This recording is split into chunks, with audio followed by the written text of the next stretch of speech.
So you know the old saying where the doctor says to you, I've got good news and bad news? Which would you like first? In this story, in this gospel passage, Jesus is telling his disciples, I've got bad news and then much, much worse news. You're so impressed with this temple, it's all going to be destroyed, but it's even better. You're going to be handed over, arrested, and tortured, and some of you will be killed. You're going to be betrayed even by your closest relatives and friends, and there's going to be, the sky's going to turn black and stars are going to fall out of the heavens. It's going to be great. And they're like, where's the good news? Where's the good news? Well, he said, your endurance, that's the good news. Your endurance will save you. And they're like, that does not sound like good news. You're going to go through hell, but some of you may make it through by the skin of your teeth. So where is the good news? Well, last week, to back up, we had a beautiful confirmation service with Bishop Bonnie. The Reamers were confirmed and Susan Mason, and it was a great celebration. And it took me back to my own confirmation way, way back in 1978 in the Cathedral Church of St. Paul, nice ring to it, in Los Angeles. It was a wonderful service. It was, for me, my first vision of the larger church. Larger physically, because it was a grand and beautiful Gothic-style cathedral built in 1923, but also larger in the sense of the church beyond just my own parish. Because we had hundreds, I believe in my recollection, hundreds of kids from all over the Diocese of Los Angeles, all being confirmed by Bishop Robert Claflin Rusak. Anglicans have great names, but Robert Claflin Rusak, who was a prince bishop, he was larger than life, and the church was larger than life, and the gathering was larger than life, and I was absolutely in awe of that whole spectacle. And for me, the symbol of all that was this beautiful cathedral church. What I did not know as a 13-year-old in 1978 was that that beautiful building had been damaged in the 1970 major earthquake in Los Angeles. That 2 years after my confirmation, not one stone of that building would be left on another. It was condemned and torn down, and when I went back some years later, visiting from college and drove to where the cathedral was, it was a mini mall and parking lot. Oof. So I received a gift. I can't remember when it was. I don't think it was my ordination, but this is a piece of that cathedral. This is a piece of the organ screen, that a beautiful organ too. Part of that organ ended up in my parish church in LA. Organs, all the pipes and stuff, they can take them out and they can rework them into new things. But anyway, this was part of the organ screen, and a friend of ours from the parish went and scrounged some of the stuff when they were getting rid of it all, getting ready to demolish the building. And he refinished this, and it's been sitting in my office in my basement for these many years. And to me, it's a wonderful, tangible symbol of that church, now long gone. That destruction of the cathedral was kind of,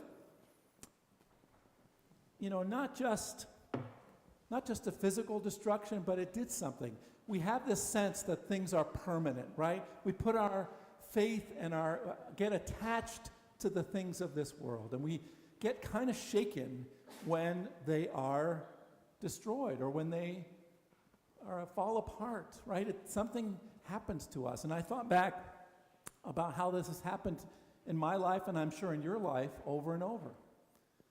The home in which I grew up, where all of our family memories are. I've probably told this story before, but when I was dropping Emily off at college, we had sold the house when we moved my dad to Michigan, and so I went back to see it, and I knew they were going to renovate it, and there was a guy in a pickup truck, and he said, I'm the manager of the construction manager. He said, feel free to take a look. So I opened the front door, and there was no house, just emptiness. They had torn it all down. They kept a wall, but everything else was gone. And I thought, what does it mean when the home in which you grew up is gone. All those memories, all those attachments. I can still picture every bit of that house. It lives in a way in my memory. And then a few years ago, I got a call from the then Bishop of Western New York, and the little church, the little mission church where I was first the priest in charge, was being closed. And I don't think it's been torn down, but it sits empty on Route 5 in Hamburg, New York. And it's sad because some of the people who were my parishioners literally physically built that church. It was their effort, their labor that helped to build that church. Their baptisms and marriages and all those events happened in that space, and now it is no longer.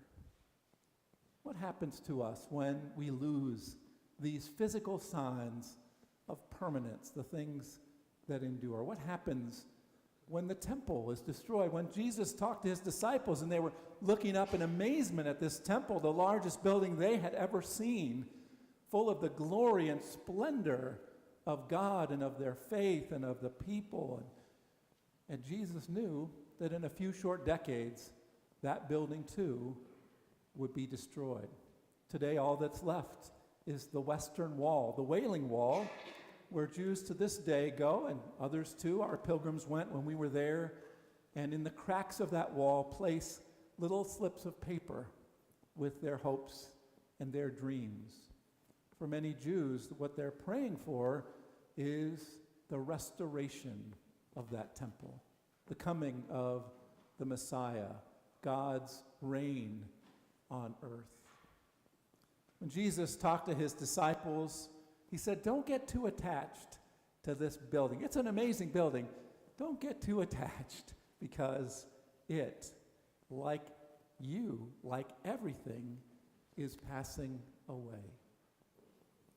When we put our faith in the things of stone and mortar, even of our own bodies, right? I think about all of the people that we put our faith and trust in. I think of all that parade of bishops. I think of Robert Claflin Rusak. I think of all the bishops who were instrumental in my life.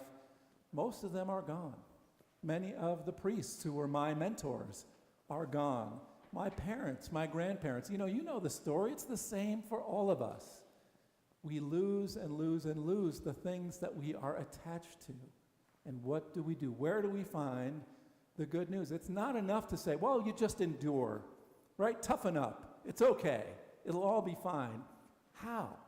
How is it going to be fine when that building is destroyed, when that beloved family member dies, when that job is taken away? For me, a great symbol of that was growing up in LA. I lived through that 1970 earthquake, and there's nothing like the ground not being the ground anymore. When the earth shakes, it does something emotionally to you as well. What we need to find is a different place to put our faith and our hope, and that is what Jesus was encouraging his disciples to do. And we have such a beautiful vision of that in our lesson from Isaiah today. Isaiah the prophet, probably several prophets.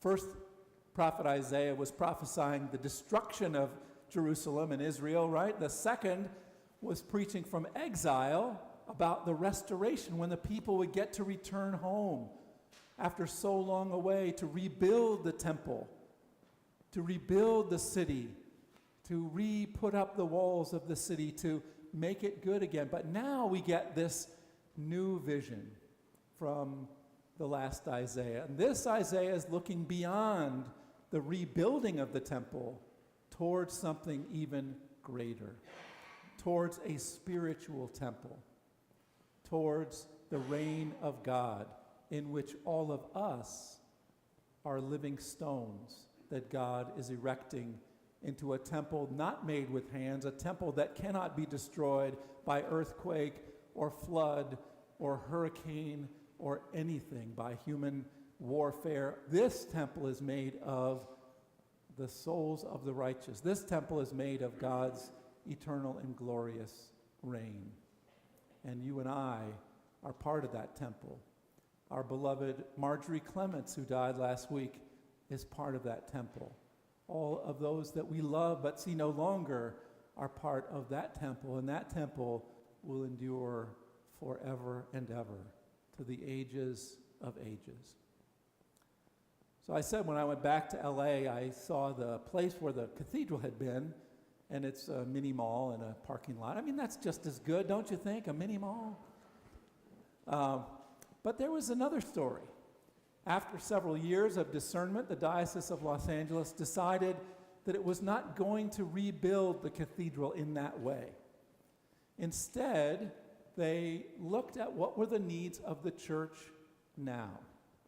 And they decided to build instead a new kind of a center, a cathedral center, which would have multi-purpose, had a little outdoor amphitheater for gatherings, but it also had space for conferences, gatherings of lay people and clergy. It had offices, it had more technology, it had better parking, and that became the new iteration of that cathedral. Not rebuilt, but reimagined. And I think that is, in a way, what God is inviting us to think and pray about. How might we be reimagined into the reign of God? It's not that we don't care about the things of this world. Heavens, we're doing discernment right now about a capital campaign.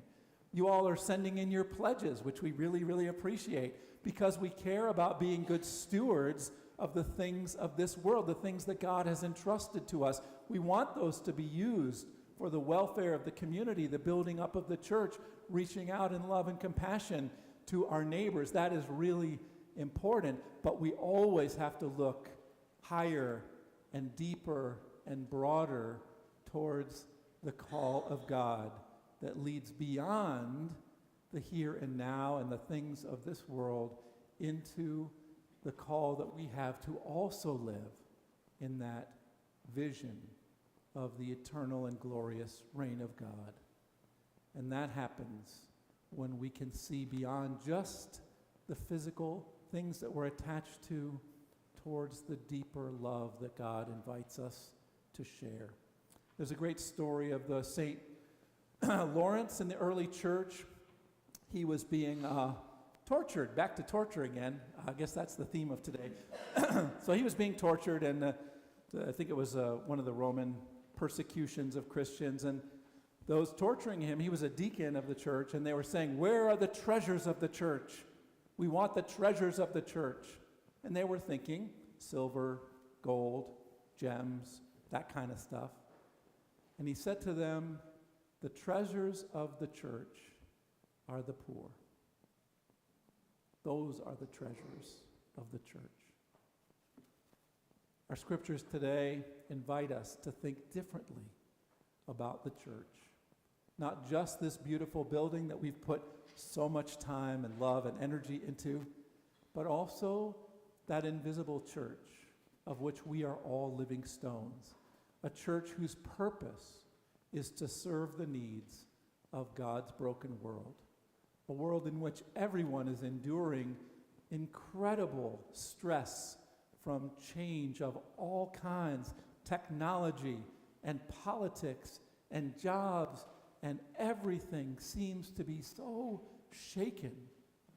And into that broken world, we are invited to bear witness to the constant, enduring, abundant, and powerful love of God, who is remaking us and this world into the vision of God's reign.